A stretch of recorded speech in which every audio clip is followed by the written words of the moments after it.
اسلام مسلمانوں کو سب سے زیادہ جس بات کی طرف توجہ کراتا ہے وہ ہے اللہ کی ذات پہ بھروسہ کرنا، اپنی ساری امیدیں، اپنی ساری توقعات اپنے رب تعالیٰ کے ساتھ وابستہ کرنا، کشکول طلب جب بھی پھیلانا اپنے رب کریم کے حضور پھیلانا۔ میرے نبی پاک صلی اللہ تعالیٰ علیہ وسلم نے فرمایا تم نے اگر مانگنا ہو تو نمک بھی اپنے رب سے ہی مانگنا، تمہارے جوتے کا تسمہ ٹوٹ جائے تو اس کے لیے بھی اپنے مالک کے حضور ہی کشکول طلب دراز کرنا۔ ہم یہ دیکھتے ہیں کہ کچھ عرصے سے سوسائٹی کے اندر گداگری، مانگنا، ہر چوک میں، ہر اشارے پہ، ہر بازار میں، ہر مارکیٹ میں لوگوں کا ہاتھ پھیلا کے سوال کرنا، مسلم سوسائٹی کے اندر، مسلمان معاشرے کے اندر یہ بات باقی سارے معاشروں سے زیادہ معیوب ہے، اس لیے کہ ہم تو اس دین کے ماننے والے ہیں جس دین نے ہمیں یہ بتا دیا ہے کہ جب اللہ تعالیٰ نے کسی کو پیدا کیا تھا تو اس کا رزق لکھ دیا تھا۔ ہم اس دین کے ماننے والے ہیں جس میں رب تعالیٰ ارشاد فرماتا ہے کہ زمین پر ہر چلنے والے کا رزق اللہ تبارک و تعالیٰ کے ذمے۔ انسان کی ڈیوٹی یہ تھی کہ وہ تھوڑی سی محنت کرتا، تھوڑی سی کوشش کرتا، اللہ کی ذات پہ بھروسہ رکھ کے گھر سے نکلتا، اور سرور کائنات صلی اللہ تعالیٰ علیہ وسلم نے فرمایا تم اللہ پہ بھروسہ کر کے گھر سے نکلو، رب تمہیں اسی طرح رزق عطا فرمائے گا جس طرح پرندوں کو عطا فرماتا ہے کہ وہ صبح بھوکے نکلتے ہیں، شام کو لوٹتے ہیں تو اللہ انہیں پیٹ بھر کے روزی عطا کرتا ہے۔ گداگری کرنا، مانگنا، کشکول طلب پھیرانا، اصحاب صفہ جو مسجد نبوی شریف میں رہ کر تعلیم حاصل کرنے والے لوگ تھے، ان کا ظاہری طور پر کوئی کاروبار نہیں تھا، انہوں نے اپنے آپ کو وقف کر لیا تھا دین کی تعلیم کے لیے۔ ان کی ضروریات تھیں، صحابہ ان کی ضروریات کا خیال رکھتے تھے، کئی دن ان کو فاقے کاٹنے پڑتے تھے، لیکن اللہ فرماتا ہے لا یسألون الناس الحافا، وہ لوگوں سے گڑ گڑا کے سوال نہیں کرتے۔ میرے محبوب علیہ السلام کے غلاموں کی یہ شان ہے کہ وہ کبھی بھی لوگوں کے ساتھ گڑ گڑا کے اپنی خودداری کا سودا کر کے لوگوں سے سوال نہیں کرتے۔ گداگری کا وہ جو ماحول آج ہماری سوسائٹی میں پیدا ہوا ہے، ہمارے دین نے اسے سخت ناپسند کیا ہے۔ حضرت سیدنا ابو بکر صدیق رضی اللہ تعالیٰ عنہ ارشاد فرماتے ہیں کہ نبی پاک علیہ السلام نے جب ہم سے وعدے لیے کہ تم کسی کے آگے سوال نہیں کرو گے تو فرماتے ہیں میری تو یہ حالت ہے کہ میں گھوڑے پہ بیٹھا ہوں اور میرا درہ بھی ہاتھ سے گر جائے تو میں کسی سے نہیں کہتا اٹھا دو، کیونکہ حضور نے وعدے لیے تھے کہ ہاتھ نہیں پھیلانا، میں خود گھوڑے سے اتر کر وہ اٹھا لیتا ہوں۔ حکیم بن حزام رضی اللہ تعالیٰ عنہ صحابی ہیں جن کی پیدائش کعبے میں ہوئی ہے، ان سے حضور نے وعدہ لیا کسی کے آگے ہاتھ نہیں پھیلانا۔ حضرت سیدنا ثوبان رضی اللہ تعالیٰ عنہ سے وعدہ لیا کسی کے آگے ہاتھ نہیں پھیلانا۔ حضرت ابو ذر غفاری سے کہا کسی دنیا دار کے آگے ہاتھ نہیں پھیلانا۔ حضور سید عالم صلی اللہ تعالیٰ علیہ وسلم چاہتے ہیں خوددار رہے نبی پاک کی امت، لیکن آج کسی چوک میں چھوٹے بچے دکھائی دیتے ہیں وہ مانگ رہے ہیں، کسی جگہ پہ خواتین کھڑی ہیں وہ کشکول طلب دراز کیے ہوئے ہیں، کسی جگہ ہم دیکھتے ہیں کہ بیمار لوگ اپنے زخم دکھا کے مانگ رہے ہیں، کسی جگہ چھوٹے بچوں کو آگے کر کے مانگا جا رہا ہے۔ ہم دیکھتے ہیں کہ مسجدوں کے دروازوں پر اللہ تعالیٰ کا وہ گھر جہاں فقط اللہ سے مانگنا چاہیے تھا، وہاں بھی لوگ نمازیوں کے سامنے ہاتھ پھیلائے کھڑے ہیں۔ اس طرح کا ماحول اگر معاشروں میں بنے گا تو پھر وہ قومیں کیا خوددار ہوں گی یا قوموں کی قومیں بھکاری بن جائیں گی؟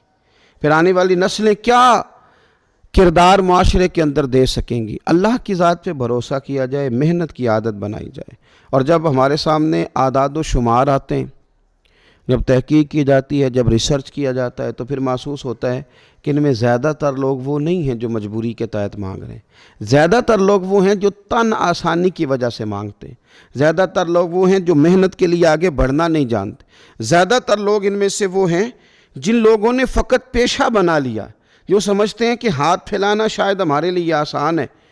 ان لوگوں نے ایک بڑا لمبا چوڑا ماحول بنا کے مانگنا شروع کیا ہے، اور ہم دیکھتے ہیں لمبی لسٹیں، لمبی قطاریں۔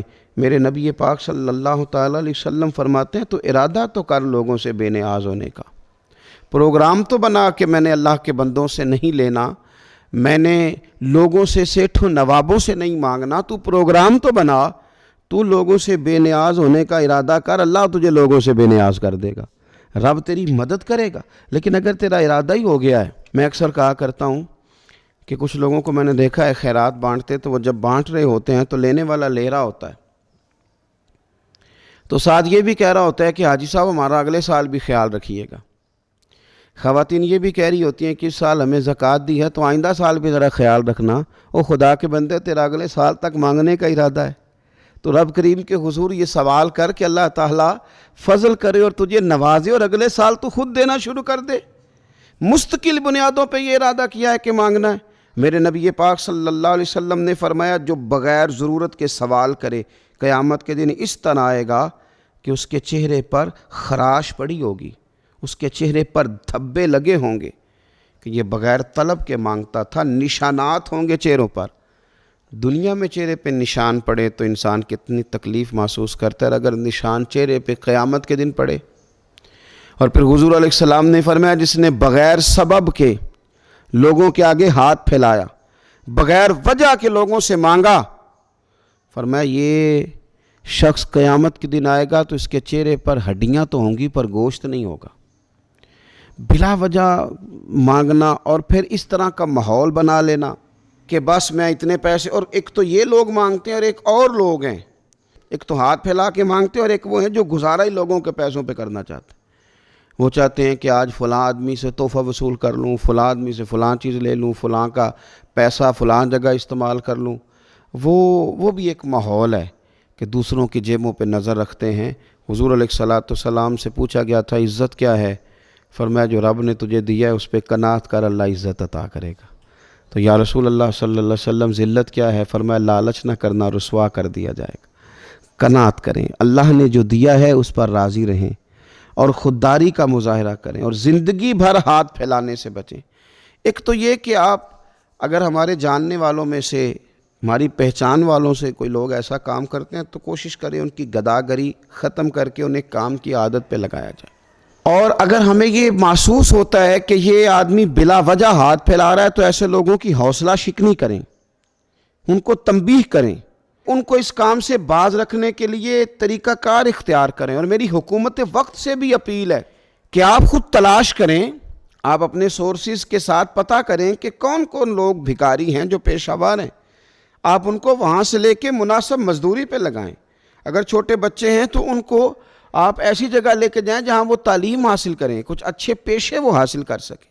اور اگر کوئی واقعی لوگ ضرورت مند ہیں، واقعی کچھ لوگ ایسے ہیں جن کو حاجت ہے، تو ان کے لیے پھر آپ بندوبست کریں، ان لوگوں کا آپ سہارا بنیں، قوم بھی اپنے تئیں ان کی مدد کرے، حکومت بھی ان کے لیے اسباب پیدا کرے، لیکن ایک قومی سطح پہ پلان بنا کے ان لوگوں کو گداگری سے ہٹایا جائے۔ ہر اشارے پر جب یہ لوگ کھڑے ہاتھ پھیلاتے ہیں تو یہ ملی طور پر اور قومی طور پر ہمارے لیے سبکی کا باعث ہے۔ یہ وہ والی ہماری توہین ہے جو عالمی سطح پر مسلمان اور اہل پاکستان محسوس کریں گے۔ اپنے آپ کو اس کام سے دور رکھنے کے لیے، ان لوگوں کو بچانے کے لیے اقدامات کیے جائیں، کوشش کی جائے، آگے بڑھا جائے۔ اور یہ کتنا مشکل کام نہیں ہے، اگر تھوڑی سی بھی کوشش کی جائے گی تو اللہ تعالیٰ مدد کرے گا۔ میرے رسول کریم صلی اللہ تعالیٰ علیہ وآلہ وسلم نا لوگوں کو خود اس طرف مائل کرتے۔ حضرت ابو ہریرہ رضی اللہ تعالیٰ عنہ ارشاد فرماتے ہیں کہ 2 آدمی حضور کی بارگاہ میں حاضر ہوئے، انہوں نے نبی پاک صلی اللہ تعالیٰ علیہ وسلم سے کچھ مانگا۔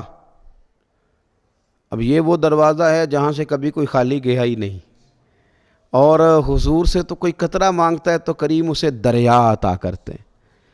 ان لوگوں نے کچھ سوال کیا تو حضرت ابو ہریرہ فرماتے ہیں کہ انہوں نے مانگا، حضور علیہ السلام تو ہر ایک کو دیتے تھے، پر انہیں بھی حضور نے دیا، پر ذرا اس رنگ میں دیا، اس انداز میں دیا۔ حضور فرمانے لگے جاؤ جا کے جنگل سے لکڑیاں کاٹ کے لایا کرو اور لا کر کے بیچا کرو۔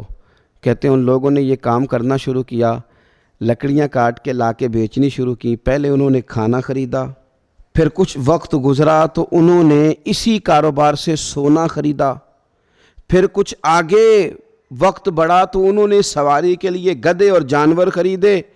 اور کہتے ہیں وہ بار بار لوگوں سے کہتے تھے کہ دیکھو اللہ تعالیٰ نے نا رسول پاک کے حکم میں ہمارے لیے کتنی برکت پیدا کر دی ہے۔ حضور نے ہمیں حکم دیا تھا کہ جاؤ لکڑیاں کاٹ کے بیچو، تو ہم نے یہ کام شروع کیا، تو آج یہ کیفیت ہے کہ گھر میں کھانا بھی ہے، کپڑے بھی ہے، سونا بھی ہے، چاندی بھی ہے، سواریاں بھی ہیں۔ یعنی اس زمانے میں تو گدھا گھوڑا اونٹ سواری ہوتی تھی، تو سمجھ لیں اس کا معنی یہ ہے کہ کار بھی ہے میرے پاس موٹر سائیکل بھی ہے، میرے پاس سواری کا اسباب بھی ہے۔ محنت کی عادت بنائیں۔ گردن کو جھکا دیتا ہے خیرات کا پتھر، جہاں میں مانگنے والوں کے سر کبھی اونچے نہیں ہوتے۔ اور اقبال فرماتے ہیں کہ غیرت ہے بڑی چیز جہانے تگ و دو میں، پہناتی ہے یہ فخر کو تاج سردارا۔ اللہ تبارک و تعالی ہماری نسل کے نوجوانوں کو محنت کی عادت عطا فرمائے۔ آخر دعوانا ان الحمدللہ۔